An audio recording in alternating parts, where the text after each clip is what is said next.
Kenichi was a single 40-year-old office worker who spent most of his time at his job, but no one really appreciated his hard work. Until one day when he suddenly finds himself in the middle of a dangerous forest in a whole new world. At first he is confused, but soon his SS rank abilities awaken, and with the power of online shopping he becomes a successful merchant and bags a harem of baddies.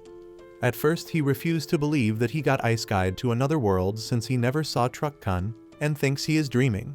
But surprisingly enough, a status window pops up in front of him, showing him a bunch of different options. He immediately gets excited thinking that he probably is the chosen hero, but soon realizes that the options are simply an item box, the trash can, and an online shopping site. He is surprised to find that he can access the site using his system window, and then checks out the item box by placing a plant inside it. Suddenly, he starts feeling hungry and decides to try the shopping app.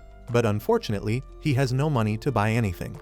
He wonders if he can sell something and tries with the plant in his item box. The item box tells him that it is weed, but not the kind that fetches you money. Kenichi thinks there is no hope when his eyes fall on the sword of a dead knight lying nearby. He sells the sword for 98,000 yen, and that is more than enough to feed him for a few days. He also buys a shovel to make a grave for the dead warrior, then buys a bicycle to move quickly through the forest and a monocular to see his surroundings. He begins to look for a settlement and comes up with a business plan to sell things from the modern world to the ignorant peasants here. One evening, as he is having a comfortable dinner, he sees a bunch of dog-like monsters approaching him. He freaks out and begins looking for weapons online, but obviously the app was not based in America, so he doesn't get anything useful. He first throws some fireworks at the monsters, but that doesn't scare them much. Luckily, he finds a slingshot, a weapon that he knows how to use, even though his aim is worse than a stormtrooper's. He manages to hit a couple of monsters after wasting a few bullets, and they decide to retreat quickly. Kenichi uses this chance and cycles away from them as fast as he can, not stopping till it is morning. He is at the edge of the forest now, and finds that there is a city nearby. He thinks this is the start of his business empire, and he purchases a leather bag and some black pepper with the last of his funds. He begins heading towards the road, crossing the tall grass, and almost gets run over by a merchant carriage. The merchant Fayu learns that Kenichi is heading towards the city as well, so he gives him a ride alongside the traveling bard. Once they reach the city, Kenichi helps Fayu unload some stuff. Fayu thanks him, but Kenichi says he should be the one thanking him for telling him a lot about the city and business on the way. To thank Fayu, Kenichi gives him the bag of black pepper, and this makes the blonde merchant nervous. He whispers in Kenichi's ear to stop thinking about selling spices, because a scary merchant group named Bacopa has the monopoly on it. Fayu says that one should never sell spices openly, but if it is a private deal, it is fine. He begins looking for his purse, but Kenichi says that he doesn't need money. Fayu replies that as a merchant, he loves getting things for cheap but never for free. He gives Kenichi some copper and silver coins, whose value is 50,000 yen, and Kenichi is shocked because he got the black pepper for just 950 yen. After that, he walks around the city for a bit before finding an inn. A cheerful girl named Azalea greets him at the inn and starts making small talk while registering him. She finds that Kenichi wants to be a merchant, but he can't read or write the language of this country. She tells him that if he can't read and write and do basic math, the merchant guild won't accept him. Kenichi asks her to teach him how to read and write because he is already good at math, and in exchange, he will give her candies from another country. His honey trap works on Azalea, who learns the true meaning of happiness on eating candies that would usually be far beyond her reach. She begins to teach Kenichi how to read and write their language, and he picks it up quickly because it is not much different from Japanese. While he practices, Azalea makes herself comfortable in his room, and she starts seducing Kenichi because she is sure that he will become a successful businessman soon. Kenichi tells her not to bother with him because he is old enough to be her father, but Azalea is ready to call him daddy. Kenichi then gives her a Titanic-style sketch of her, and Azalea is so intensely rizzed by that, she immediately jumps on him and lets him clap those cheeks.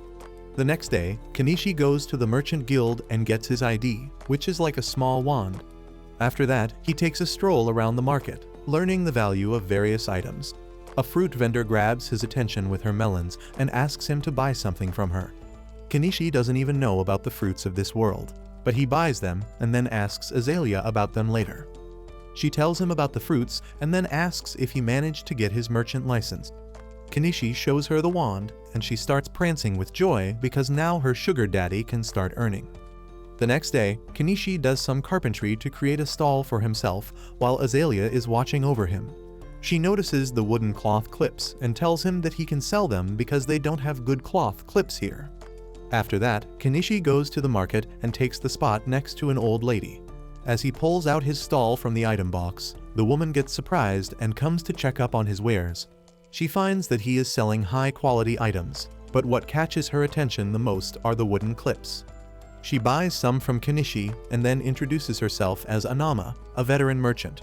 Soon, the customers start coming to their shops, and most of them buy Kenichi's wooden clips. Thanks to that, Anama also gets more business than usual. Soon, a young blonde man comes to his shop, and seeing his clothes and his sword, Kenichi realizes that he must be fairly rich. The man is interested in knives, and he asks Kenichi if he has anything bigger than the things on display. Kenichi begins looking through the shopping app to find a bigger knife, and he soon finds a hunting knife that wins over the man's heart. He asks for the price, and seeing that the customer likes the hunting knife too much, Kenichi prices it at a gold coin. While the man debates if he should buy the splendid knife for a high price, a cat-eared furry appears before Kenichi and starts sniffing him. He is taken aback by this because he is not into furries, and then the cat girl licks his nose. Just then, her friends come there and smack her for misbehaving, and Kenichi finds that they are authentic furries. He gets freaked out on seeing them and then makes an excuse that he has never seen any beast folks before so that he doesn't sound racist. The cat people want mats like he has placed on the top of his stall, and Kenichi does the calculation for them. They start staring him down because they don't trust anyone who does math too fast. But when the blonde guy assures them that Kenichi's math is legit, they take the deal. Anama tells Kenichi that beast folk are dyslexic when it comes to math, so he shouldn't mind them. On the other hand, the blonde guy is also impressed by Kenichi's honesty with the naive beast folk, and he decides to buy the sword from him. Kenichi then returns to the inn and gets a better room with the profit he has earned in a day. He begins to think about the system window and the shopping app and wonders how it even works. He doesn't understand anything even after trying, so he calls it a day and goes to sleep. A couple of days later, Kenichi decides to sell some cheap jewelry, hoping that it is attractive enough to some rich lady. Anama is quite impressed with the collection herself, and she asks Kenichi about his supplier, but he tells her it is a secret. Just then, a maid who bought the cloth clips yesterday comes to Kenichi's shop again, and she orders 100 clips at once. Kenichi is surprised by the huge order, but he is glad to get more business. As he is busy counting the clips, the maid begins eyeing the jewelry. Kenichi tells her that each necklace costs 6 small silver coins, and the girl is quite surprised because it is cheaper than she thought. Kenichi offers to keep a necklace reserved for her in case she needs time to decide, and she takes up the offer. The business keeps booming throughout the day, and in the evening, the cat people come to see Kenichi again. He is intimidated by the look on their face, but it turns out they are here to buy some spices from Kenichi. They tell him that the girl has the sharpest nose among them, and she smelled spices on Kenichi last time. They beg him to sell some spices to them because they really like spicy food, but Anama tells them to stop making demands that will put Kenichi on the radar of the spice mafia. Kenichi affirms, saying that he can't sell them any spice, but when the cats grovel before him, he decides to come up with a loophole.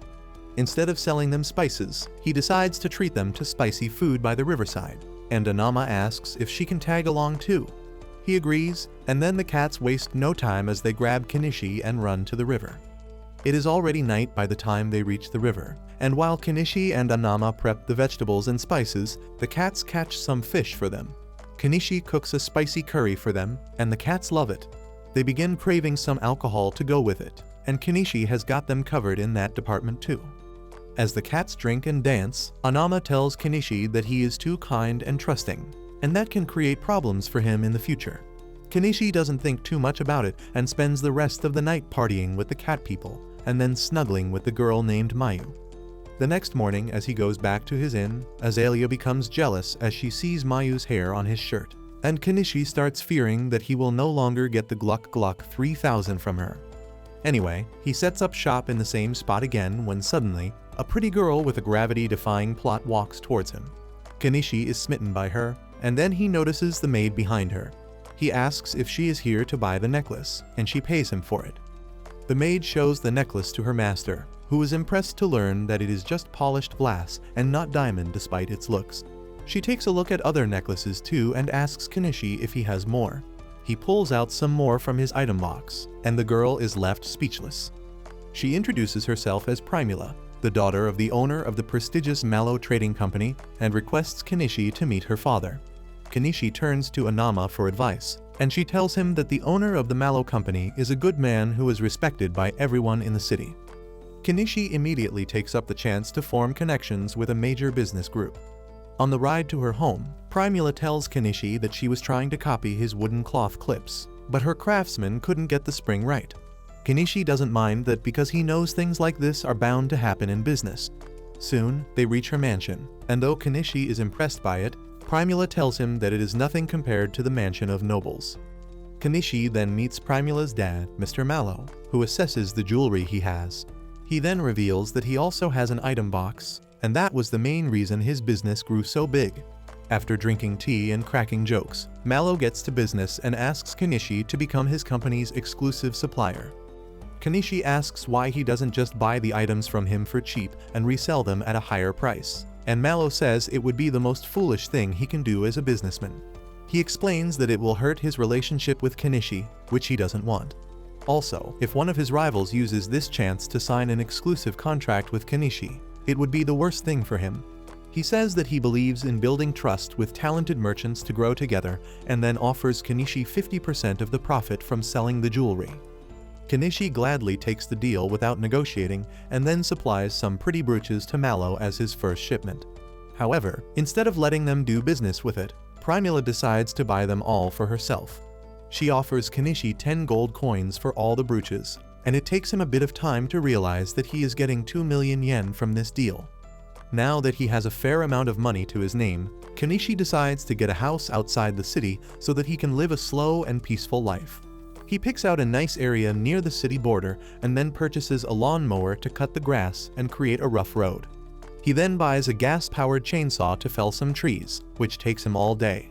He decides to put the trees inside his item box, but they are too big to fit inside. That's what she said. So he cuts them down to smaller pieces and finds that he cannot store anything that is longer than 10 meters.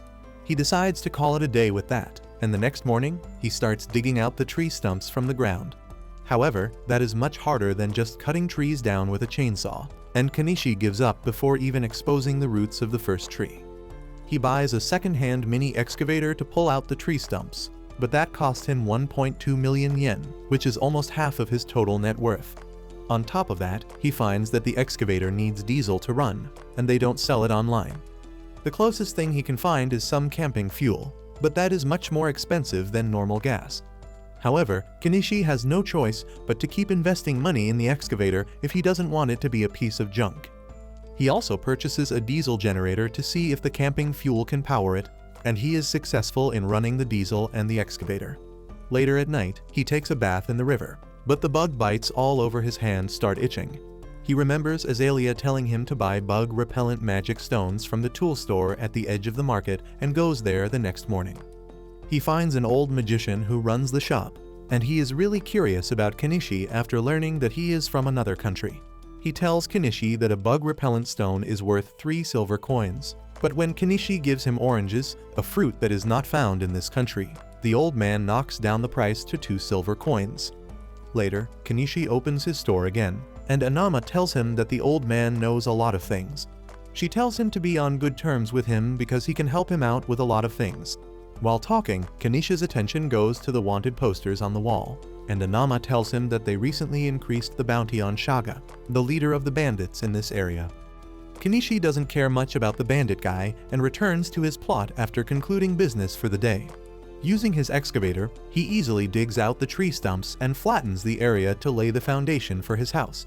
However, the problem is that he doesn't have much money in his account after the recent shopping spree, and he needs to save a lot before starting to build his dream house. To earn some cash quickly, Kenichi goes to Mallow's house with powdered sugar kept in the same pot that he used to keep his grandma's ashes. Mallow snorts the sugar and thinks that it is a high-quality product, but unfortunately, he cannot buy it. He explains that the country holds the exclusive right to buy sugar and salt, so Kenichi can't sell it to others. He gets depressed on hearing that, but then Malo tells him that the jewelry is getting popular among the nobles, so Kenichi decides to deal in only that for now. He gives some brooches to Malo, and that earns him 15 gold coins, which equals 3 million yen. That is more than enough for him to purchase a log cabin online, and he orders it without even reading the details. Only after a pile of wood lands in front of him, he realizes that he has to build the cabin himself. Depression hits him again, but he feels better after reading the instructions and decides to assemble the cabin by himself because it seems easy enough. Luckily, the cat people pass through the area soon, and they decide to help him to repay him for sharing the delicious meal with them earlier. Even with their help, it takes Kenichi almost a month to build the cabin while maintaining his business on the side. He throws a barbecue party for the cat people on the completion of his house, and then goes inside to plop on his bed that is pretty much the only thing in the cabin. After that, he starts working on furnishing his house, and it takes him another month and a lot of money. He makes a wooden fence to surround the house and garden. He then buys a portable bathroom to compost his shit into manure. He also installs the plumbing in the house by himself and then purchases solar panels and batteries so that he can have a constant supply of electricity. As the cherry on the top, he purchases a bath tank and enjoys his first hot bath since coming to this world. After his home is fully furnished, Kenichi goes to the inn and tells Azalea that he has his own place now, so he won't be staying here. He thanks her for everything, and she is left speechless because she didn't think he would move away so soon. The next morning, Kenichi rides his cycle into the forest and with the help of a DSLR he recently purchased, clicks pictures of the flowers that he has never seen before. Suddenly, an arrow hits his bike and he crashes onto the ground. Before he can even process what is happening, more arrows come towards him, but luckily he dodges all of them. As he hides behind a tree, he hears some forest-dwelling beast folk talking about him. They don't like Kenichi because he built a house near the forest, and they decide to kill him so that he doesn't bother them. Kenichi realizes that he doesn't have to play nice with these racist pricks, so he uses all the weapons in his arsenal. He first shoots them with his slingshot, and even though his accuracy is really low, the damage is enough to knock down the beast folk in one hit. He then throws some fireworks to intimidate them and then summons his excavator to send them running. He then decides to head back home, when suddenly, he hears someone crying behind the bushes. He goes to see who is it, and to his surprise, it is a huge purple cat, who has been injured by the arrows of the beast folk. Kenichi wants to help it, but he is worried that he may get bitten, so he purchases some cushions and ties them around his arm and neck. He then pulls out the arrow from the cat's body, and it doesn't try to fight him, so he realizes that he can treat it further. He then sanitizes its wound with alcohol and then applies antiseptic cream before giving the cat some painkillers. However, he is not sure if the cat can survive being out in the wild, so he takes it home. He grows concerned when the cat doesn't even move, and the next morning, he goes to the old wizard to ask if there is a way to heal it using magic. The old wizard calls him crazy for trying to save a bobcat and suggests he sell its skin instead. Kenichi doesn't want to do that, and then the cat girl Mayu finds him. She learns the story and tells him that bobcats are considered messengers of God among her people, and she wants to see it. Kenichi takes her to his place and finds that the wild bobcat has become a little active.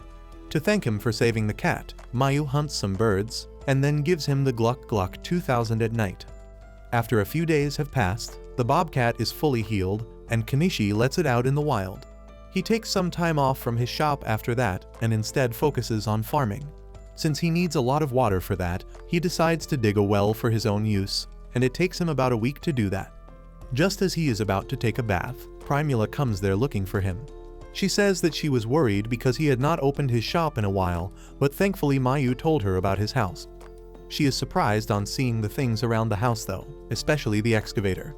Kenichi can't tell her the truth, so he says that it is his familiar, and asks her to keep it a secret that he can use magic.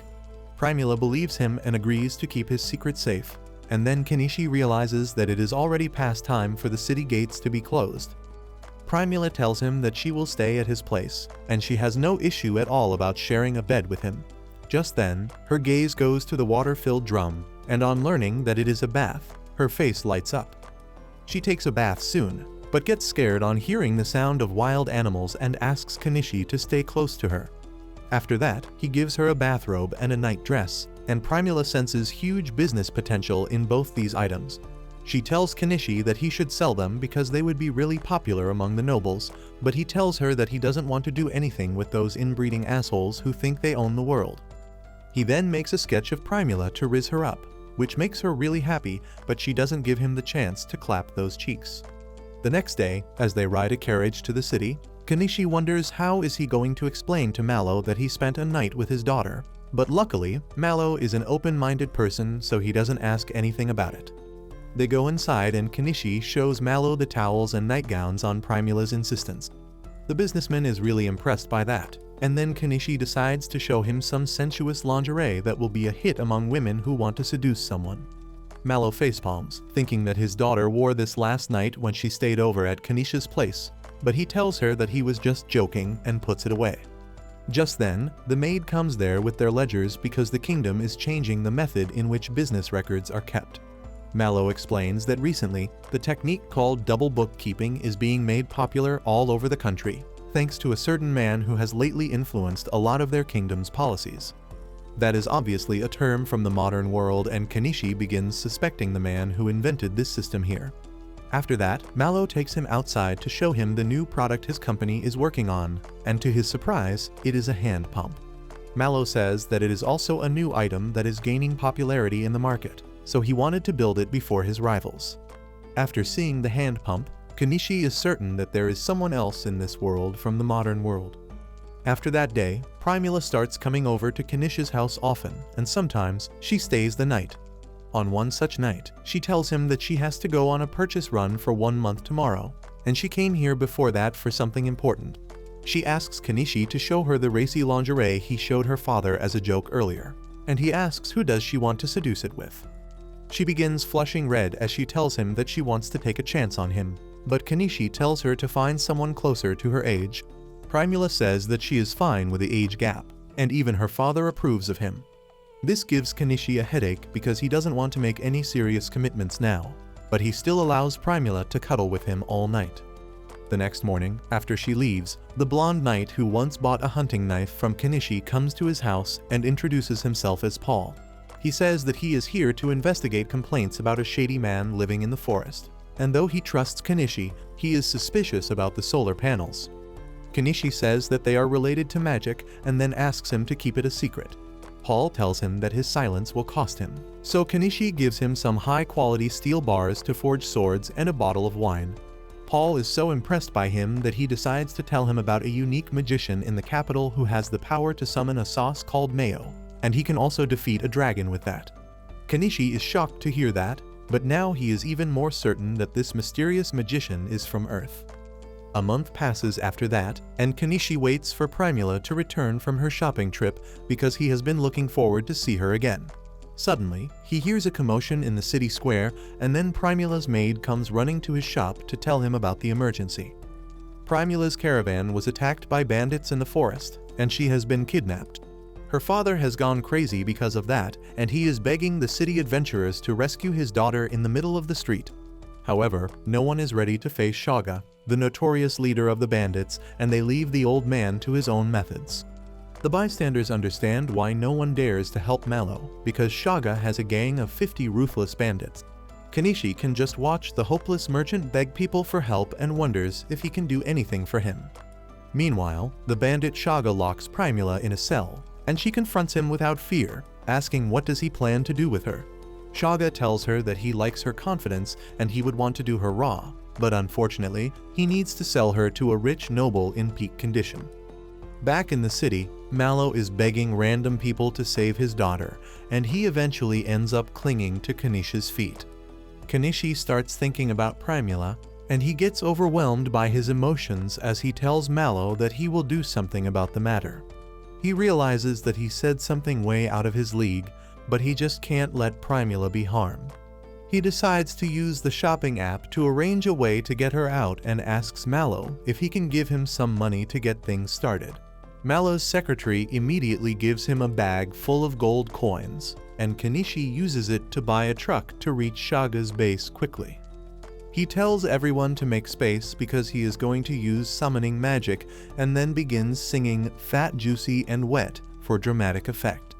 With that, he purchases a 2 million yen truck and everyone is dumbfounded. Kenichi climbs on the truck and tells them that this carriage does only what he says, so they don't need to be afraid. He then asks for any volunteers who want to ride his carriage and launch a surprise attack on Shaga to take him down. But no one is willing to risk their lives.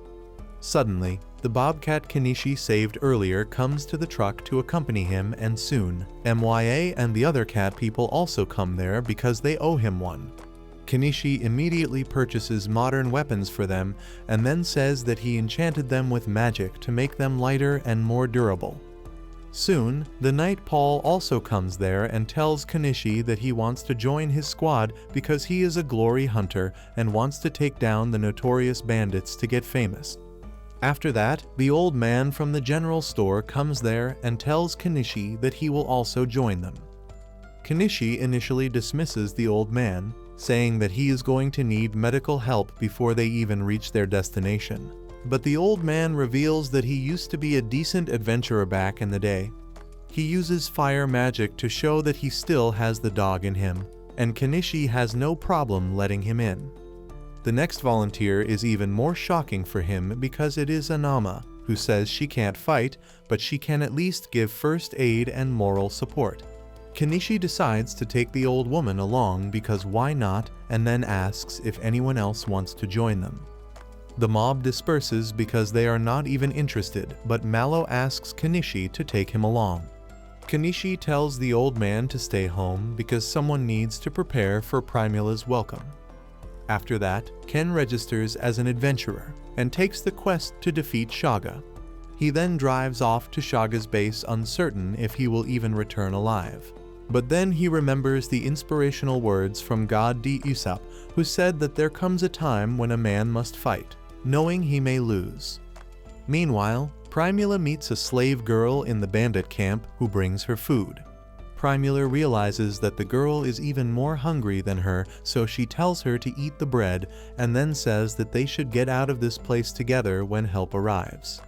At the same time, Ken and his group have reached halfway to Shaga's base, and they take a break to stock up on some calories before the fight begins. After eating, Ken explains his strategy to everyone, and they agree with his plan. Anama suddenly realizes that she will be totally useless on the battlefield, so she decides to stay back. After that, Ken buys a pair of walkie-talkies and gives one to Mayu as he sends her on a recon mission. She locates the old ruins where the bandits are staying, and Ken tells everyone to get ready. He drives off, telling Anama to contact the guild if they don't return within 24 hours and tell them that the quest to subdue the bandits failed. It is night by the time they reach near the bandit base, and Mayu reports that a lot of bandits are drunk silly. Everyone gets ready to fight, but the Catmen know that Ken has never killed a person before, so they give him something that can help him. They ask him to take a bite of the nut, and as soon as Ken does that, he realizes that the nut was this world's version of magic snow powder. He goes batshit crazy on experiencing the first high of his boring life and drives like he taught Vin Diesel. Soon, the truck reaches near the castle, and as the guards are distracted by its lights, Mayu shoots them down. Next, they reach the castle's entrance, and the old mage blows up the gate with magic. The bandits are shocked by that, but they are too drunk to react in time as Ken's truck enters their base. Ken asks the old mage to hit them with another powerful magic, but old age has turned him into a one-pump chump. The cats see this as their chance to step up, and they attack the drunk bandits who are soft targets for them. After them, Paul also steps out oozing main character vibes and kills the bandits effortlessly with his giant sword. One bandit sneaks behind Ken to attack him, but the bobcat and Mayu cover his ass. Suddenly, more bandits come out from within the ruins, and Ken decides it is time to join the battle. He summons his excavator and gets on it, driving it towards the bandits and massacring them with the metal claw. The bandits start getting beaten on all sides, and they retreat, realizing they can't win against the metal monster. Ken decides to dig into the building to see if he can find Primula and opens a hole in one of the cells where other girls are being held prisoner. The slave girl is with them too, and as she sees Ken controlling the excavator, she thinks that God himself has come to help her. Ken peeps out of the excavator to see that Primula is not with the women, and then Shaga tells him to look up because he has the girl hostage right now. He tells Ken and others to stay down if they don't want Primula to die, and then tears her clothes, saying that if he knew this would happen, he would have already had his fun with her. Primula is grossed out by the bandit, but Ken remains calm and comes up with a plan. He purchases a military-grade laser pointer and then softly talks to Mayu, telling her to follow the red dot on Shaga's body, and when he is blinded by it, it will be their chance to attack. He takes the laser pointer gradually up Shaga's body, and before he can even suspect that something is wrong, the laser hits his eye, blinding him. Mayu immediately shoots him, but her arrow only hits Shaga's shoulder. Primula rushes to Ken's side and Shaga tries to attack her rather than letting her go, but a powerful magic force pushes him to the side and throws him down the building. He finds that he is right in front of Mayu, and this time she hits a headshot, killing him. At the same time, Primula reaches Ken and hugs him. He is still under the effect of the magic nut and feels the sword between his legs rising, but somehow controls his urges. After that, he sends one of the cat men to inform Anama that they succeeded. Next, he digs up a well for the girls who were kept by bandits and arranges for clothes to wear after they take a bath. Meanwhile, he finds the slave girl lying on top of the bobcat, so he asks Primula to give her a bath too. He then buys a pair of hairstyling scissors to cut her hair, and the capitalist bitch Primula sees a business opportunity in it instantly. She clings to Ken, not noticing that she just dropped her towel, and asks if they can sell it in the market. The other girls remind her that she dropped her towel, and Primula instantly runs back to cover herself. After everyone is done cleaning up, Ken buys a cute dress for the girl who introduces herself as Anne. She also finds the letter from the noble who told Shaga to kidnap Primula, which makes everyone realize why the guild was so reluctant about taking the case. Next, they go to pick Anama up, and she gets emotional as she sees that they are all alive. They return to the bandits' hideout to spend the night, and Ken falls asleep with Primula and Anne sleeping next to him. The next day, Ken returns to the city with Primula and others by his side. Mallow and others are eagerly waiting for them, and as Primula comes out of the truck, she immediately runs to hug her dad. However, their emotional reunion is cut short when Mallow notices that Primula is wearing some high-end clothes that Ken gave her, and these capitalists start thinking about doing business with them. After that, Mallow comes over to thank Ken for rescuing his daughter, and then asks if he has brought the loot in his item box. Ken nervously affirms because he knows that the loot Mallow is talking about is actually something terribly gross and bloody. He remembers the moment before they set out to the city, and how the cat adventurers told him to put the heads of the bandits he had killed in his item box because the guild will need to verify their faces before giving him his reward. Ken was grossed out at this idea, but for the cat adventurers, it was another Tuesday, and they chopped off the heads of the bandits and threw their bodies into a giant bonfire. As he watched them do this brutal operation without even flinching, Mayu latched onto his back and told him that he was lucky to have the item box, because it would be a hassle to carry these dead bodies back to the city normally, and they would start to smell within a day.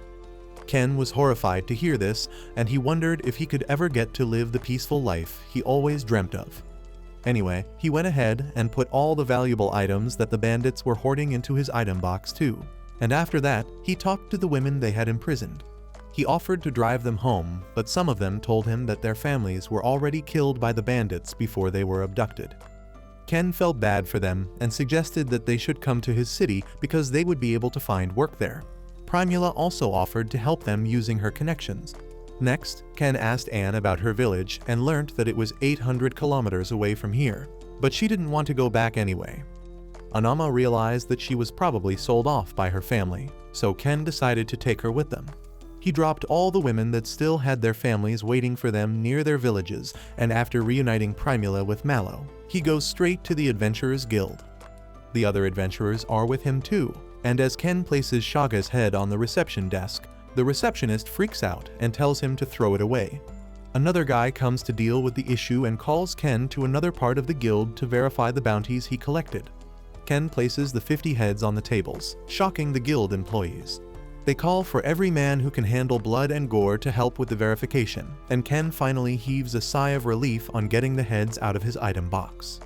The old wizard comes up to him and says that he has some unique types of magic and his item box has a large capacity too. He fears that if the nobles learn about that, they won't leave Ken alone, and he says that if it comes to that, he will simply flee the city. Just then, the Knight Paul comes there and tells Ken that he is going to report to the local lord about the involvement of some noble in the kidnapping. It takes all day to verify the bounties, and in the end, Ken gets over 800 gold coins for all of them. He goes to Anama to give her a share, but she refuses to take anything because she didn't even help. However, she requests Ken to let him care for Anne because she reminds her of her daughter who died during the plagues. Ken has no problem with that, and he leaves the girl in Anama's care. He then shares the reward with the rest of the people who joined him on the rescue mission, and decides to spend the night in the city because he is too tired to go home. He goes to the inn where his old side chick Azalea works. She is happy to see him and asks if it is true that he defeated a bunch of bandits, but he lies that it is false because he knows that this gold digger is just after his money. Azalea clings to him despite that because she knows that his business is booming and tells him to be her permanent sugar daddy. Ken refuses and goes to a room to rest, but soon Azalea sneaks in to give him some surprise raw action. However, they can't do anything because Anne and the Bobcat also get inside the room, and in the end, Ken has to sleep blue-balled with Anne next to him. The next day, he takes the girl to the place where Anama sets up shop, but surprisingly, she is not there. The cat people haven't seen her either, so Ken decides to keep Anne by his side till he finds the old lady. He then goes to a weapons shop and sells all the weapons and armor he got from the bandits' hideout for 32 gold coins. Next, he sells all the valuable items to Mallow's company for 35 gold coins, and all the items left after that are sold to the old wizard for 22 gold coins. Ken decides to distribute them among his party members as well, and then heads back home along with Anne. To his surprise, Anama is already there. She hugs Anne as soon as she sees her and says that she was worried sick about her. They go inside, where Anne says that she wants to stay with Ken, and no matter what Anama tells her, she refuses to change her decision.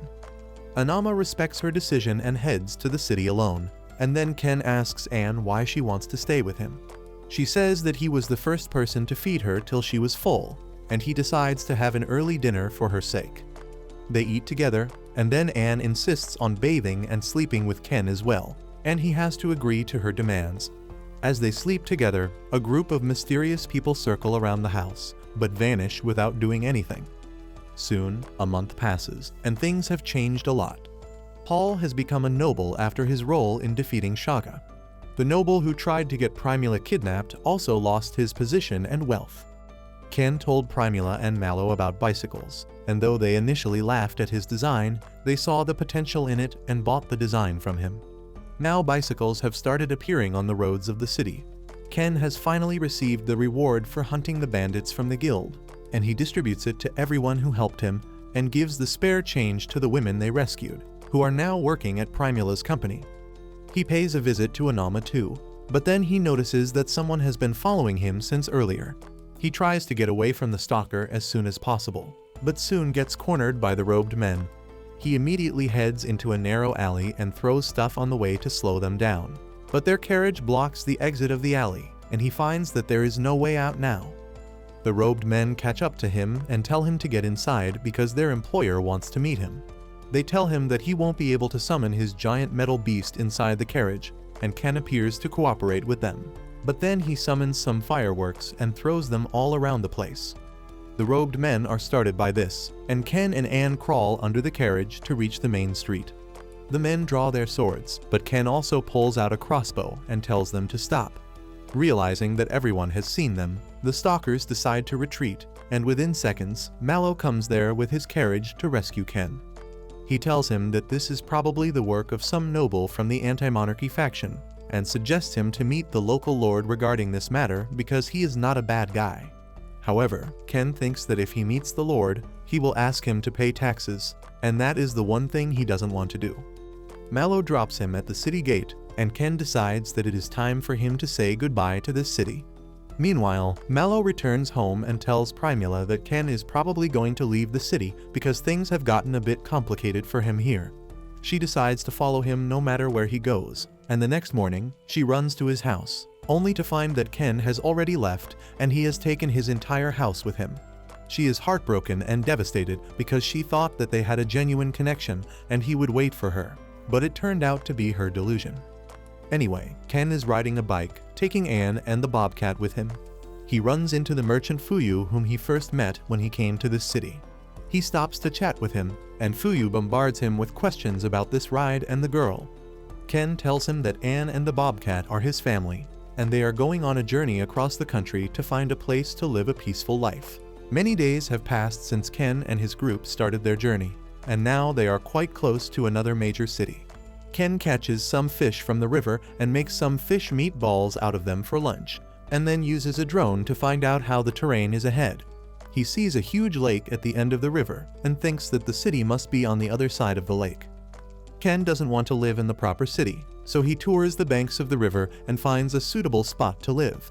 He clears and levels the area with the excavator and then pretends to use a magic spell to summon his house out of the item box. After that, he decides to name the bobcat Vel because it is going to live with them for a while. He resumes the slow life he could not live in the previous city and starts teaching Anne to read and write. While she practices reading and writing, he buys some smut books online and begins reading them. Anne comes to ask what is he doing, and he simply tells her that he is reading books, and that makes her want to read the books too.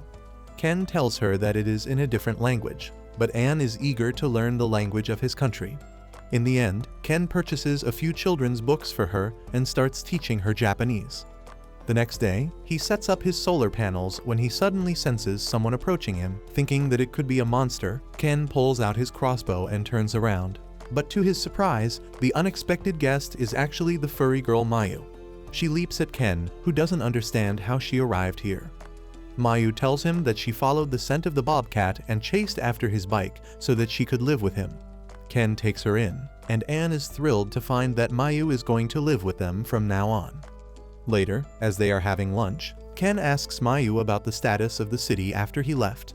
She tells him that everything was normal, but Paul proposed to Primula. Ken is surprised to hear this, and though he is a bit hurt that Primula turned out to be a gold digger, he thinks that it is the best for her to marry someone young with power. At night, Anne shows Mayu the picture books that Ken has bought for her, and the cat girl is thrilled to see them because they don't have many books like these in this world. This gives Ken the idea of selling picture books, but he doesn't want them to contain stories from his world. He asks Anne and Mayu if there are any fairy tales they know of, and Anne tells him about the story of the elf and the human prince. According to the story, the elf and the human prince fall in love with each other, but neither of their people are happy about their union. They attack the couple and almost kill them, but at the last moment, the fairies intervene and teleport the lovers to a safe place in the forest where they live happily ever after. Ken likes the idea, and the next day, he starts his printing business and creates 2 black and white picture books with the story he heard last night. He gives 1 copy each to Anne and Mayu, and they are delighted to receive them.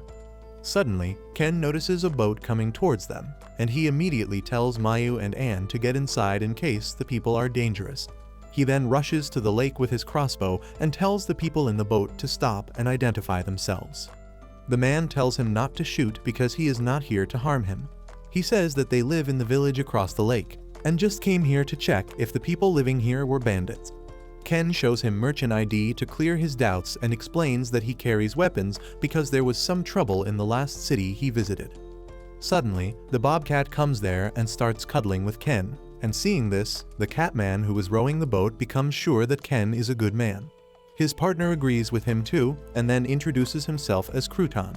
He comes up to see Ken's house and decides to buy a picture book for his daughter. Ken spends the next few days gathering medicinal herbs around the region and breaking the limits of species as he and Mayu do grown-up exercises in the woods. He also starts working on making biodiesel from waste to lower the amount he spends on fuel, and it is a success. Once that is done, he decides to visit the nearby city, and Mayu guides him because she has been there many times. They go to the Adventurers Guild first, and Ken can't take his eyes off the receptionist's jugs, making both Mayu and Anne angry. He gives her his guild ID so that he can register here, and the receptionist freaks out on learning that he is the guy who took down Shaga. Ken asks her to keep it a secret because he doesn't want to draw undue attention, and with that, he finishes registering at the new city. Later, as they are trying the food stalls in the market, Ken sees Crouton and his daughter nervously going into some dark streets, but he doesn't concern himself with their private matters. Next, he explores the market and comes to a shop run by an old wizard lady. There, he finds a weird magic tool that basically separates the useful part from any liquid from the useless part. Ken realizes he can use it to make biodiesel quickly and more easily, so he immediately buys it for 5 gold coins. In the meantime, Anne picks up a book, but the old lady tells her that it is a magic book and she should keep it back. The inner weeb inside Ken wakes up on hearing about a magic book, and even though the old lady tells him that not everyone has the talent to use magic, he decides to buy it to try his luck. He is about to give learning magic a try immediately, but the woman tells him that all magic books need to be registered when they are sold, so he should come back in a week to pick it up. They leave the shop with that and run into Crouton's cat friend, who seems to be in a hurry. Ken thinks something is fishy, and then he sees some thugs looking for someone, further increasing his uneasiness. He doesn't want any part of this mess, but just then, he hears a girl screaming and finds that the thugs have cornered Crouton and his daughter. They are about to attack him, and Anne pleads with Ken to save them. He doesn't want any trouble, but he can't show his pathetic side to Anne either, so he asks Mayu to look after her as he goes ahead to stop the thugs. He buys a plague doctor mask to scare them just with his vibes, and then throws firecrackers at them, saying that it is his powerful magic that can turn them into ashes. The thugs crap their pants and run away, and then Ken removes his mask to tell Crouton that he is safe. Suddenly, his cat friend also comes there and apologizes for being late, but he is relieved to see Crouton and the girl safe. They go to the town square to catch a breath, and Crouton reveals that he used to be a government officer and arrested some people from the Spice Mafia. The Spice Mafia has held a grudge against him ever since, and the people that attacked him today were from the same group. Ken says that all's well that ends well, and then Crouton introduces his daughter Mary to the merchant who sold the picture book. Mary thanks Ken for the book, and Anne boasts that she helped in making the book. Mary also wants to help now, and Anne requests Ken on her behalf. He agrees because Mary is Anne's first friend who is around her age, and invites her to their home. A couple days later, Crouton comes there with his entire family.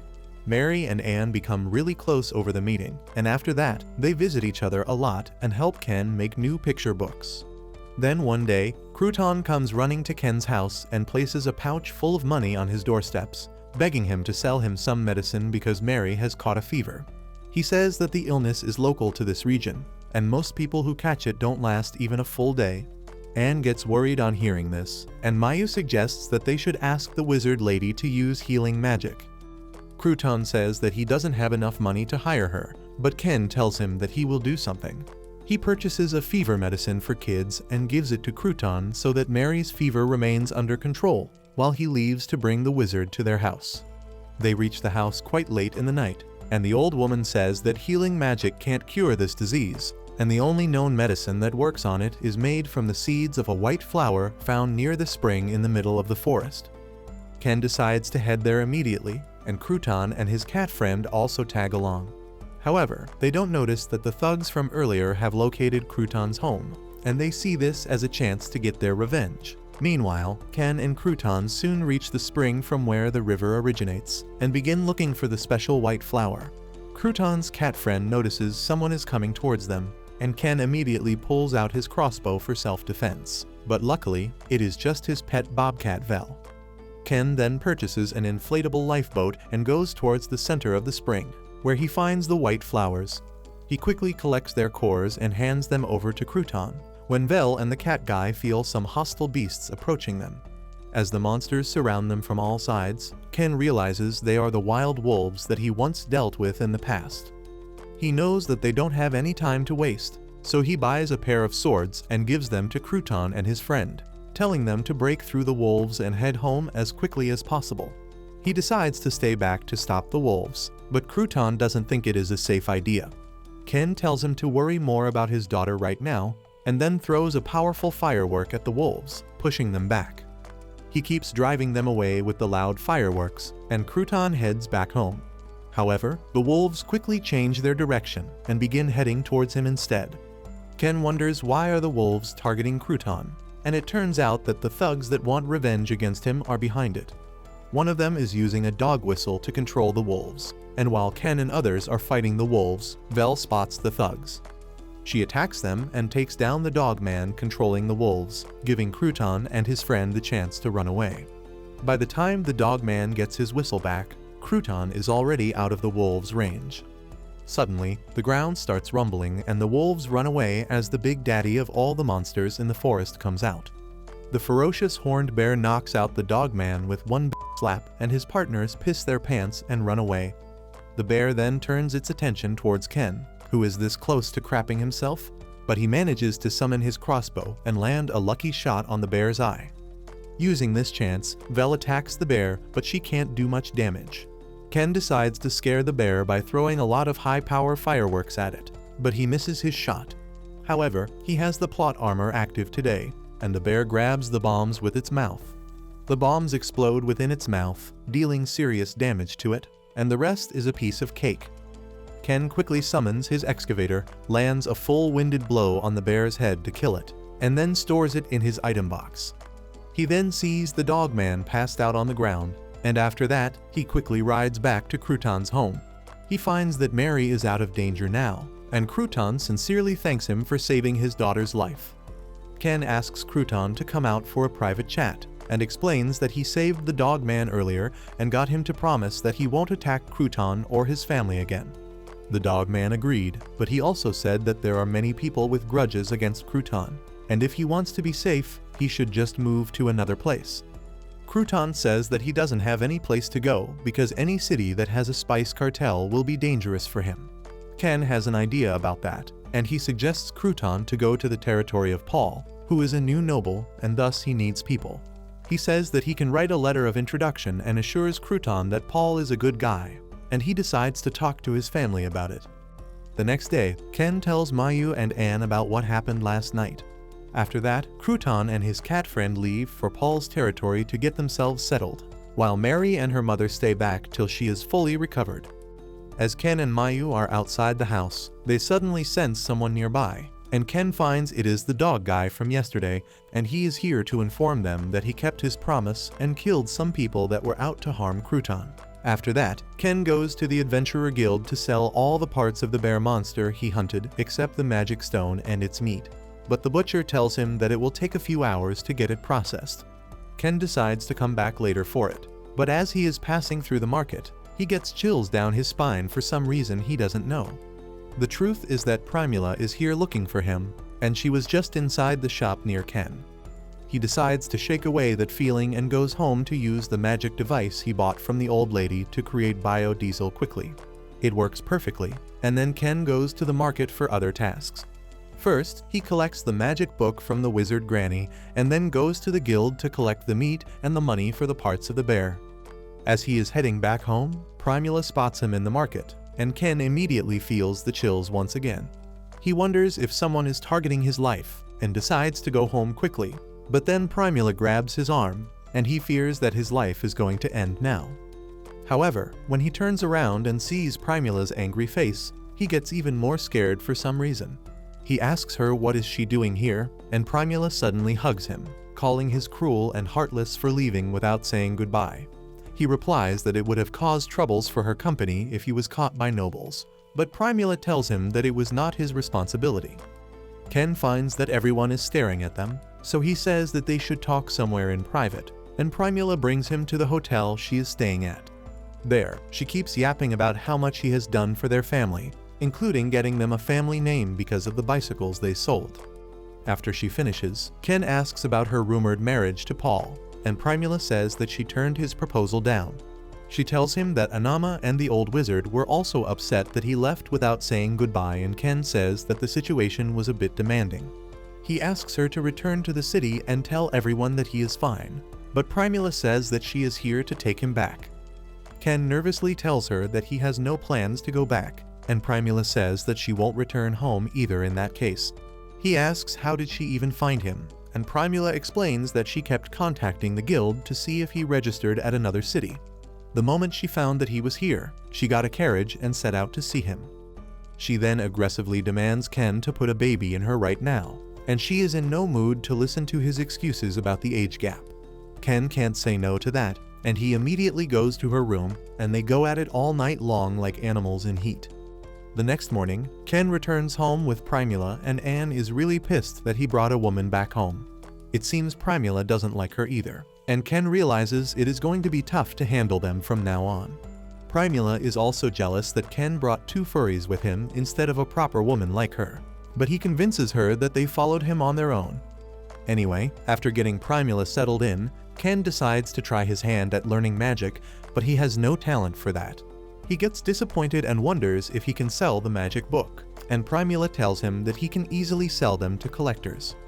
While Ken is thinking about that, Anne takes the magic book and begins reciting the spell. Suddenly, a large amount of magic power is released from her body, and before Ken can stop her, she unleashes the fireball spell, setting the wall in front of her on fire and shocking everyone. Anne steps back in horror on seeing the results of her magic, while Ken panics and immediately purchases fire extinguishers from his shopping app. He tells Primula and Mayu to copy what he does, and together, they manage to put out the fire. Ken then turns towards Anne, who is feeling terribly guilty for setting the wall on fire, but he doesn't mind it at all.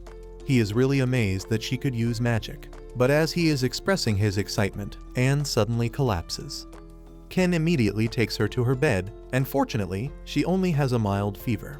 The next morning, he buys some canned peaches for her to snack on while she rests.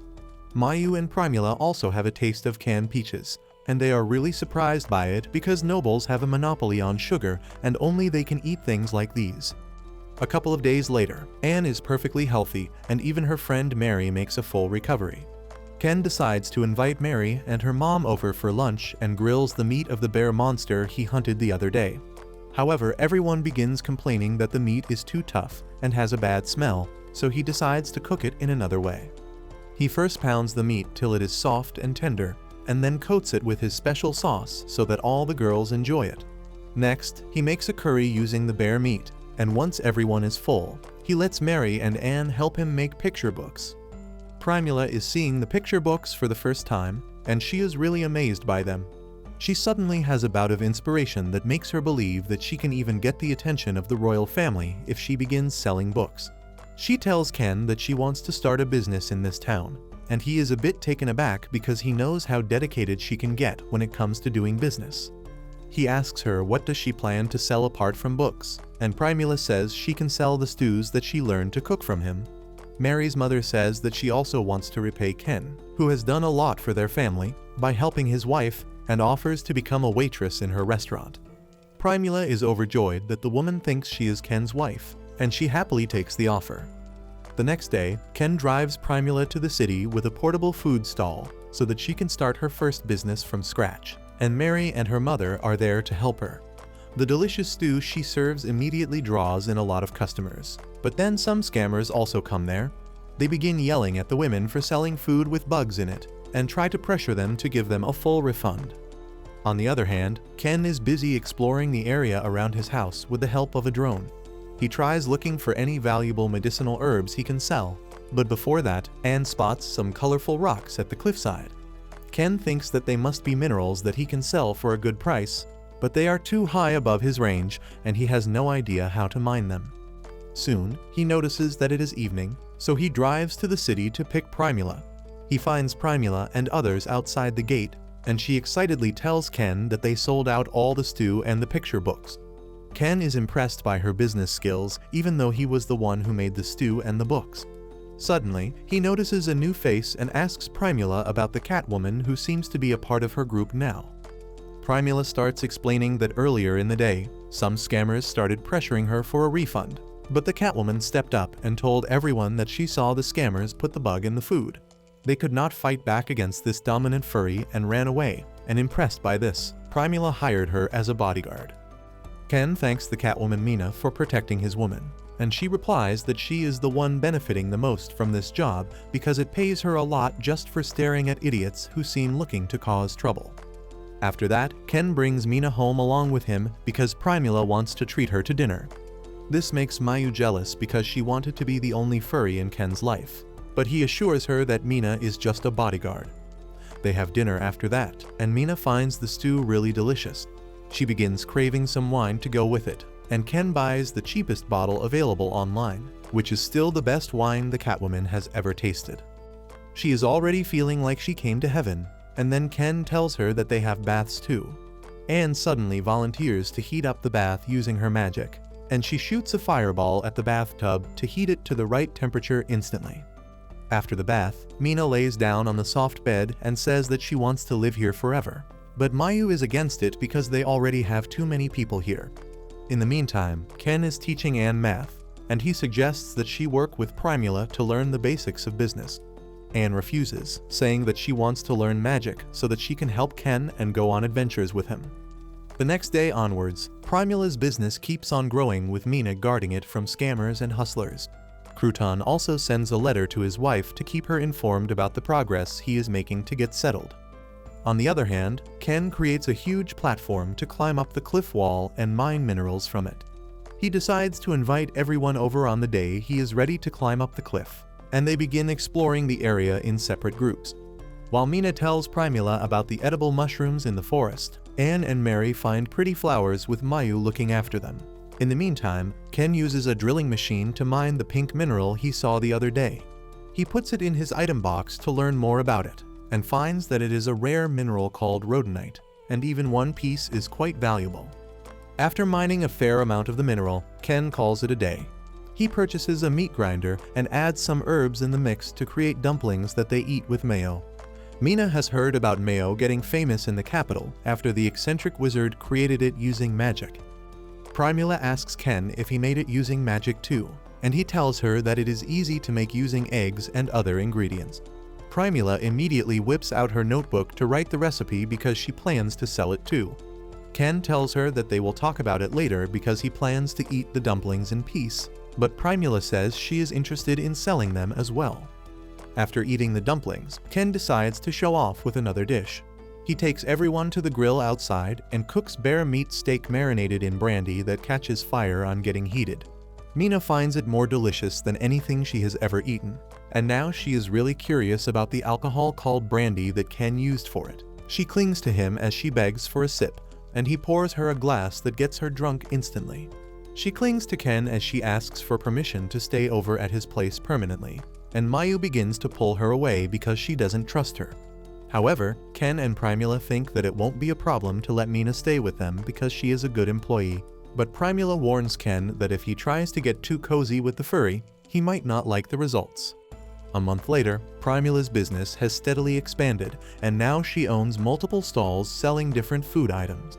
She has hired many employees too, and a girl named Iris mistakes Ken for Primula's dad.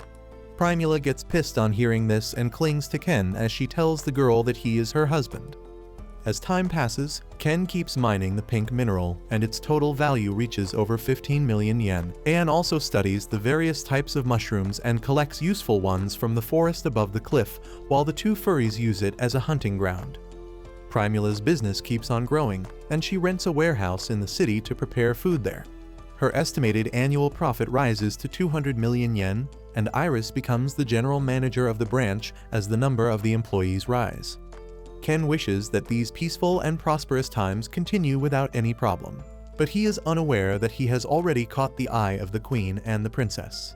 Soon after that, Primula visits the mansion of the Viscount Yupa, who rules over the city, and meets with his wife, who has heard a lot about her business.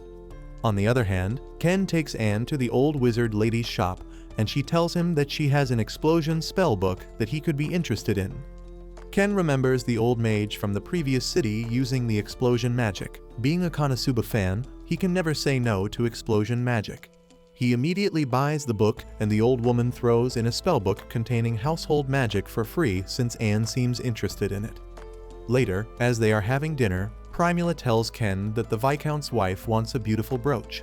She once visited the previous city and saw a noblewoman boasting about the brooch she got from the Mallow Trading Company, and that got the woman jealous. Ken already knows how jealous women are when they see someone else with better jewelry, and he immediately purchases a brooch from the online shopping app. Primula finds that the face of a woman is drawn on the brooch, which is already rare in this world, and on top of it, the woman's silhouette matches the Viscount's wife. Ken is not really impressed by that, and he tells Primula that she can tell the rich noblewoman that this brooch was custom made for her and charge her extra money. The next day, after Primula leaves for work with her bodyguard, Mayu tells Ken about a dungeon nearby and suggests that they try to explore it. Ken gets really excited on hearing that dungeons really exist in this world, and he says that Mayu should have told him about them earlier. She complains that she didn't want Mina to hear about it because then she would try to tag along. Well, now Anne has heard about the dungeon, and she wants to come with Ken, who tells her that it will be dangerous because there are many monsters there. Anne throws a tantrum because she is learning magic so that she can go on adventures with Ken, and he is forced to let her tag along. Soon, the three of them along with the bobcat ride out to the dungeon's entrance. Once they enter the dungeon, they find its walls glowing under the torchlight. Everyone is mesmerized by the cave walls and the structures inside the dungeon, and Ken clicks a lot of pictures.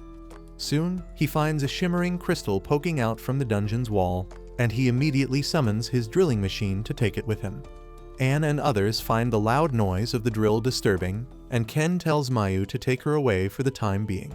Suddenly, Mayu smells someone coming towards them, and alerts Ken in time as a giant spider monster comes out of the darkness. Ken immediately summons his crossbow and fires at the spider, but the arrow bounces off its hard skin. Mayu manages to hit the spider's eye in the first try, and Ken realizes that it is the monster's weakness. He asks Anne to aim a fireball at the spider's eyes, but she is shit scared right now and can't even move. The spider shoots some webs at them, and Mayu somehow dodges them all while carrying Anne. Ken realizes that they are not ready to fight the monster right now, so he throws some firecrackers to distract it before summoning his bike and driving away. Once they are outside the dungeon, Ken comforts the nervous Anne, telling her that she did well for her first time. At night, while everyone is taking a bath, Mina learns about Ken's dungeon trip, and she gets angry that Mayu didn't tell her before leaving. Ken tells them to stop fighting because he needs to go back to get his machine and the crystals, and Mina says that she will come with him this time. Ken reminds her that her job is to guard Primula, but Primula says that she is a bit tired, so she will take a few days off. Ken feels something is troubling her, but he doesn't have any time to confirm his doubts because of the other girls. Later, Ken gives Anne the explosion magic book so that she can learn another spell, and she excitedly starts chanting the spell immediately. Ken stops her before this dimwit blows his house for good, and tells her that she should try it when she is feeling better. The next day, Anne begins training to be an adventurer under the guidance of Mayu and Mina. After that, the entire gang heads to the dungeon once again, and they soon find the crystal and Ken's drilling machine next to it. Ken realizes that the spider must have heard the sounds from the machine the last time, and he decides to use it to lure it out again. His trick works, and the giant spider comes out to fight him soon enough. This time, Ken has made arrangements, and he gives the girls bug spray guns to weaken the spider. Once the spider seems weak and dizzy, Anne hits it with a firewall, seriously damaging it. But while everyone is praising her, the spider retreats. Ken decides to chase and finish the monster, and he leads his party through the dungeon. They soon come to an open space where they find the burnt spider in a corner. The girls hit it with the bug spray again, but before Anne can finish it off, the bobcat senses another monster nearby. Everyone turns around to see what is agitating the bobcat, and they are horrified to see a giant one-eyed spider. Mina tells Ken that this one is a female spider, and they are larger and much more dangerous than the males. Ken realizes that there is no way they can beat the female, so he decides to retreat, but the female spider is faster than him, and she blocks the exit, trapping his party in. Bobcat Vel is the first one to take action, and she charges at the spider and slashes her eye to blind her. Ken's group begins shooting bug spray at the female spider after that, and then Anne hits it with a fireball. The female doesn't take much damage despite the attacks, but she doesn't move from its place, either because she plans to trap everyone here till they die. Ken gets pissed at this tactic, but he lets Mayu and Mina shoot bug sprays at the female spider continuously, while he stores the male spider's body in his item box. When he returns, the female spider is still not moving from her place, and Ken decides to bring out the big guns to face her. He begins saying gibberish to make it seem like it is a spell, and then purchases a full-sized excavator worth 9.5 million yen. He sends the cat girls away as he climbs inside the excavator, and Anne follows him so that she can be with him. Ken charges at the spider with the excavator and manages to toss her away. However, the spider still has some strength left, and she attacks him again at the same time the excavator's engine fails. Ken panics as he tries to start the engine, but then Anne takes matters in her own hands. She hits the spider with the explosion spell, dealing serious damage to it. Luckily, Ken manages to turn on the excavator again, and this time, he crushes the giant spider to its death. After that, he puts the excavator and the spider inside his item box, and starts mining some crystals from the dungeon walls to cover up for the expenses of this mission. Soon, they return home and Primula freaks out on seeing the giant spider's corpse. However, that is not the only way Ken is going to shock her tonight, because he plans to cook and eat the egg of the spider.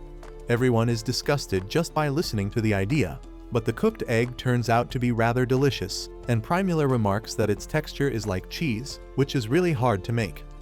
Ken tells her that cheese is really easy to make, and in doing so, he wakes up the businesswoman inside his wife. Primula insists on learning how to make cheese, and Ken shows her the simplest version of cottage cheese he knows. Even that turns out to be the most delicious thing the girls have eaten, and Primula suddenly requests Ken to teach this recipe to the Viscount's wife. Ken tells her that he doesn't want to get involved with nobles, and it will be better if they sell cheese. Primula looks nervous on hearing that, and then suddenly, Mina tells Ken the reason behind her request. Primula's company is currently being harassed by a powerful and corrupt merchant who runs the spice mafia in this city, and she didn't want to tell Ken about it before she had done everything in her power to deal with him. Ken gets furious on hearing this and says that he can simply crush that bastard with his excavator, but Primula doesn't want that. She wants to fight like merchants do, and that involves getting help from nobles. Ken understands that it is a matter of pride for her, so he allows Primula to do as she pleases. She shares the recipe with the Viscount's wife, who sends out a letter to the corrupt merchant that anyone harassing Primula's company will be punished severely. The bullying stops because of that, and Primula is able to do business as usual. Soon after that, Ken spots a boat coming towards his house, and when he pulls out his binoculars to see who is it, he is shocked to find the Viscountess coming to visit him in person. He and Primula go to greet her, and the Viscountess tells Ken that she has heard a lot about him because he is the man who killed Shaga and his bandits. Ken tries to pretend that she got the wrong guy, but the woman has done her research. Reluctantly, Ken asks her what she wants, and the Viscountess bows before him to make a request, and he realizes that this is not going to be fun. The Viscountess explains that the king has ordered to create a canal that runs through the entire country, and all the nobles have to construct the part that will pass through their territory. Unfortunately, their territory is way behind the schedule, and because of that, her husband was humbled in front of the king. The Viscountess Kenon tells Ken that if they fail to finish the construction in time, they may lose their noble rank and land. She says that a significant part of the canal has to be completed in just 1 month, and she desperately wants Ken to do it in time. She promises to reward him with anything if he can do it, and that includes her body, but Ken refuses that offer because he likes them young.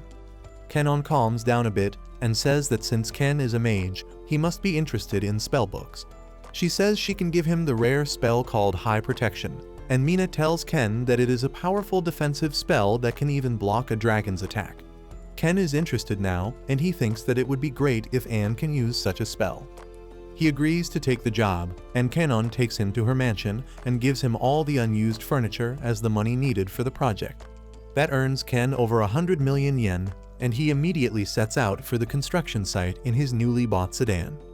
The girls are awestruck on seeing this weird carriage, and the Viscountess turns out to be a thirsty hoe who keeps telling Ken that she will give him her body as a bonus reward, but he keeps on declining. After driving all night, they reach the construction site, and Ken finds that he has a tough job ahead of him because even the forest has not been cleared for the remaining 5 kilometers of the canal. As he tries to calculate the time he will need, Mayu's friends spot him. Ken is surprised to see them working here because they had a lot of money from the bandit hunting trip, but they spent it all. While Mayu is lecturing them about being careless, Mina clings to Ken, and all the catmen are smitten by her. After that, Kenon introduces Ken to the merchants who are supplying them with the materials to construct the canal. They hand over the bill for the items, and Primula takes a peek to find that the merchants are ripping off the Viscountess. She tells them that it is unfair to charge 10 silver coins for one axe, and the merchants tell her that she has no choice but to buy the axes from them because no one else will come here to do business. Primula takes that as a challenge and asks Ken if he can get the same amount of axes that the merchants are bringing. He immediately purchases an axe online and says that it costs only 1 silver coin per piece, which shocks Kenon and the merchants. She immediately decides to buy the supplies from him, but the merchants get angry at that.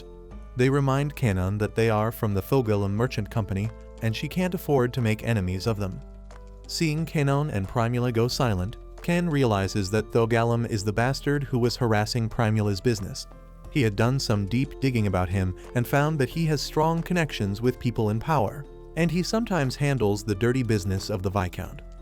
However, since completing the canal on time is their first priority, Kenon still decides to do business with Ken. He provides the required number of axes and then purchases a huge amount of kerosene to fuel his excavator to dig the canal. The beastfolk laborers keep cutting the trees in the meantime, and they take out some time from the work to hunt tributes for Vel because they all worship bobcats. When Ken returns home later, he learns that Kenon's carriage will still take some time to get here, so he invites her to stay over at his house. He then prepares a delicious dinner with Anne's help, and Kenon is really blown over by the taste. Ken then notices his cat friends watching them from afar and invites them to join him. They say that they want to eat with him, but have to refuse because that would be unfair to the rest of the workers. They tell Ken that there is only one restaurant nearby, but the food there is too expensive, so most of the workers eat unappetizing food. Primula gets an idea to help the workers while boosting her business, and with Ken's permission, she sets up her food stall to cater to the workers for a good price. Later that night, Ken buys new bathtubs so that Kenon can have a bath, and this thirsty bitch orders him to take a bath with her. She literally throws herself at him, but Ken dodges all her advances, telling her that he is a family guy, and he doesn't want to get involved any deeper with nobles. The next morning, when Ken wakes up, he finds Kenon helping Primula with her food stall, and seeing her act like normal people makes him see her in a different light. However, he assures his girls that he is not going to let the Viscountess slide into his pants, but Kenon tells him that she has an entire month to try.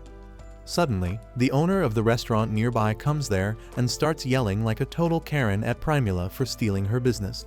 However, when she hears that Primula is the daughter of the famous merchant Mallow, she backs down.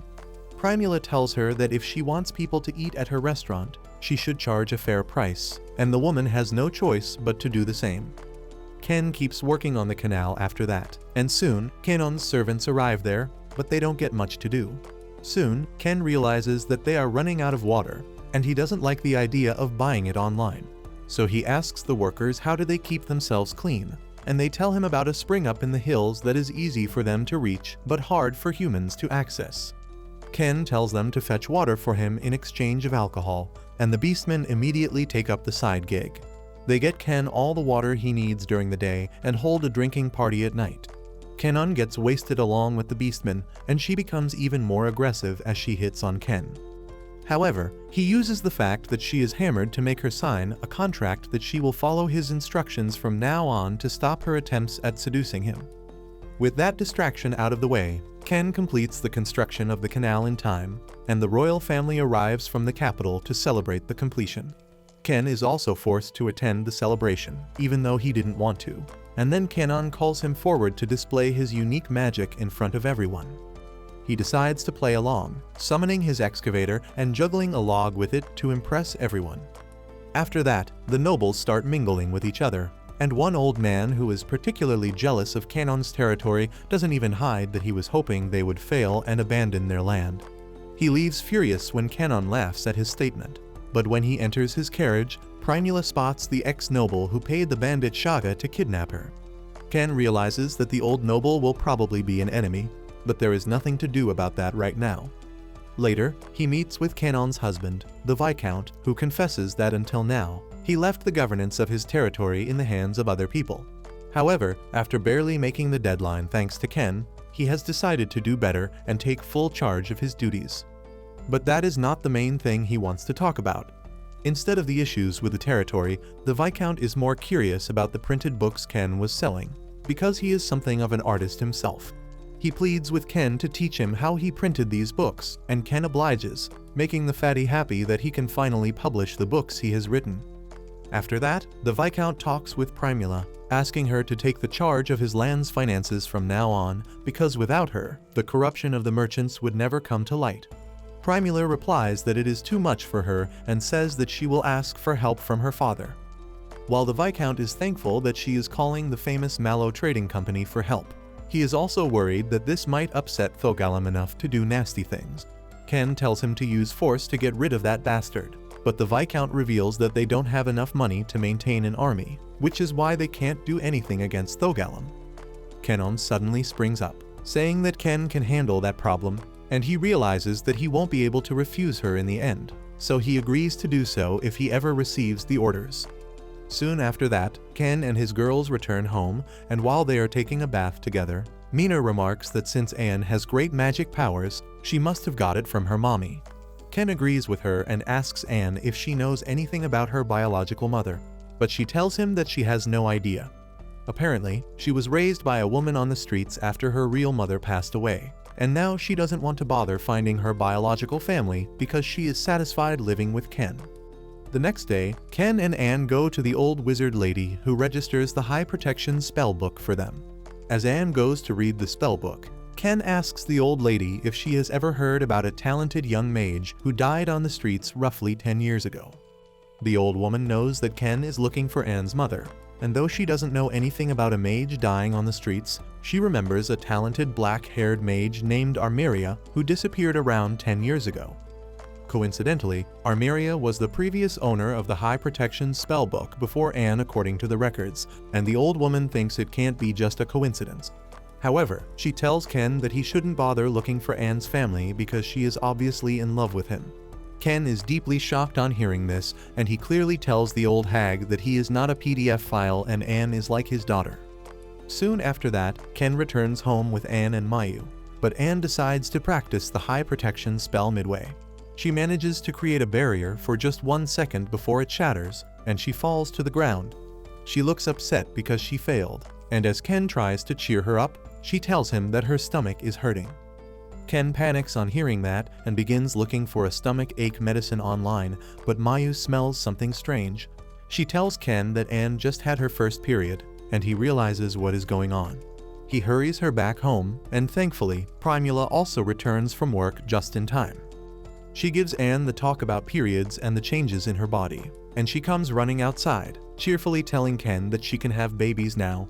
Ken tells her that it is good for her, but then Anne suddenly tells him that she wants his babies. Ken spits his coffee on hearing that, and then tells Anne that she is at least 5 years too young to do anything with him, but this upsets Primula. She pulls Ken's ears, asking him if he is being serious, but he tells her that he is just distracting Anne for the time being, because when she grows up, she is going to find another guy and marry him. A few days later, as Ken is working on the cliff behind his house, he spots a carriage running on water. He is surprised by this, and even more surprised when Mallow comes out of it. Mallow greets the two of them and congratulates Primula on her successful business, before telling Ken that they need to discuss how to deal with Thogalum. Ken stops the overeager merchant and tells him that before discussing business rivals, they need to discuss something more important first. He sets up a picnic setup under a beach umbrella, and both Primula and Mallow forget about everything else as they begin speculating the business potential of the umbrella. After that, Ken formally asks Mallow to let him marry his daughter, and the old man just laughs it off, saying that he can't do anything now because Primula has already barged into his house. They have a nice little family moment, and later, Ken throws a party in honor of his father-in-law. Soon, Mallow starts working to increase his influence in the market in this city, and in the meantime, some old friends come to see Ken. Crouton has come to pay him a visit, and he has brought Paul with him. Paul is delighted on see Primula, But when he learns that she married Ken, he is devastated.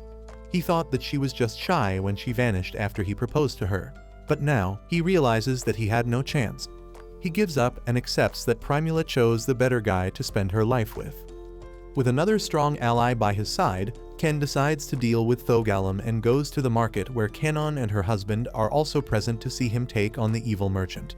Ken goes to Thogalum's trading company's stalls and asks if they buy stuff, and an eager guy affirms. Ken says he has something to sell and immediately pulls out the corpse of the giant spider monster out of his item box. That creates chaos and panic in the market, and the merchant asks Ken if he is trying to pick a fight with them. Ken tells him that he is exactly correct, and Thogalum's goon come there armed for battle before he shows up himself. His lackeys identify Ken and tell Thogalum that he is the mage who has been messing up with their business. Ken tells the bastard that he will pay him back for harassing his wife, and Thogalum orders his goons to attack him because he is alone. However, Ken has not come there without backup, and Paul, Crouton and others step up to fight alongside him. Thogalum is still confident about his victory because he has more goons, but when Val jumps in front of Ken, all the catfolk are taken aback. When they learn that the sacred bobcat is a member of Ken's family, they turn tail and run away because they can't fight against it. Thogalum retreats into his stronghold immediately, and as Ken and his group enter there, they find a gang of dog mercenaries who have no issues fighting a bobcat. Val gets suspiciously agitated on seeing their leader, and Ken realizes that he is the bastard who hurt her in the past. The dog mercenaries immediately attack them, and Paul steps forward to fight against their leader.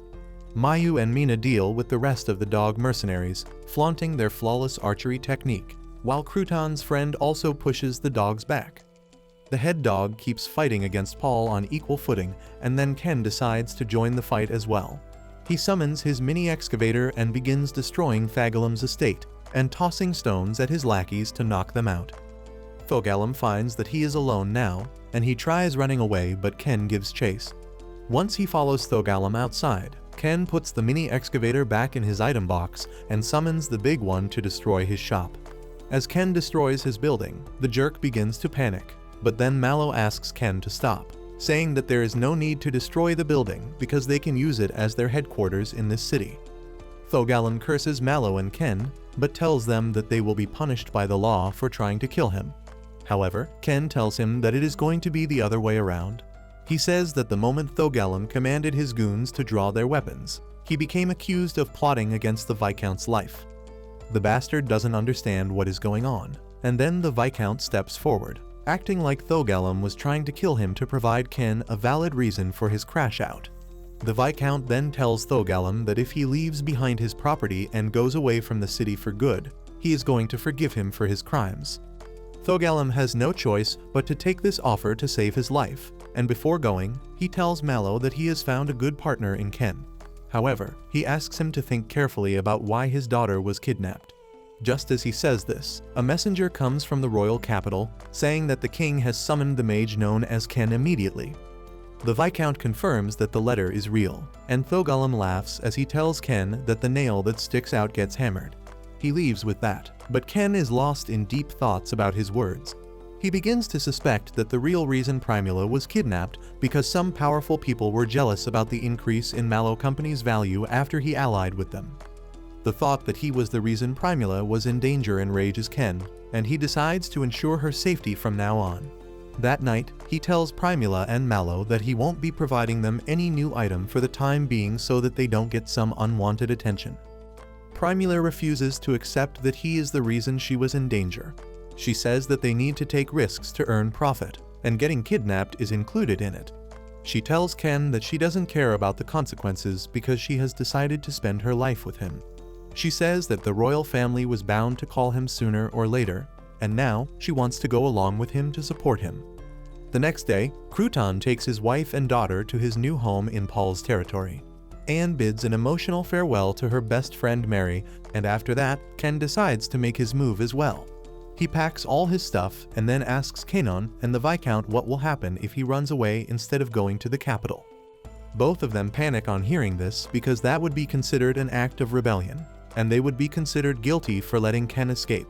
Seeing that he has no choice, Ken decides to go to the royal capital, and his girls are not going to leave him no matter what he tells them.